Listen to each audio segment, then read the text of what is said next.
ఈరోజైతే నేను ఒక సింపుల్ రెసిపీని షేర్ చేస్తున్నాను, సేమియా పాయసం. అది అందరికీ తెలుసు, దీంట్లో ఏముంది కొత్త అనుకుంటున్నాను.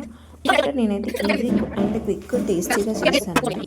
ముందుగా బ్యాండీ పెట్టుకొని, బ్యాండీలో నెయ్యి వేసుకొని డ్రై ఫ్రూట్స్ అన్నీ కొంచెం బ్రౌన్ కలర్ వచ్చే వరకు చేంజ్ చేసుకొని, దెన్ సేమియా వేసేసుకొని దాన్ని కూడా బ్రౌన్ కలర్ వచ్చే వరకు, కలర్ చేంజ్ అయ్యేంత వరకు రోస్ట్ చేసేసుకొని, దాని తర్వాత కొంచెం బ్రౌన్ కలర్ రావాలండి, పచ్చివాసన పోయేంత వరకు వేపుకోవాలి. లేకపోతే అది ఎట్లా అంటే ముద్దలాగా అవుతుంది అనమాట.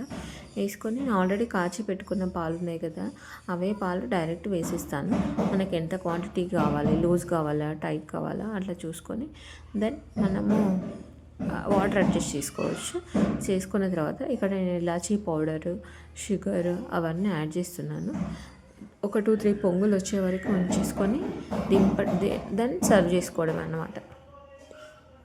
ఎలా ఉంది, నచ్చింది ఆ వీడియో? నచ్చితే కనుక ఇంకెందుకు ఆలస్యం, మీరు కూడా ట్రై చేసి ఎలా ఉందో టేస్ట్ చెప్పండి. బాయ్ బాయ్, ఉంటాం మరి. Subscribe my channel Tejaswi Teju.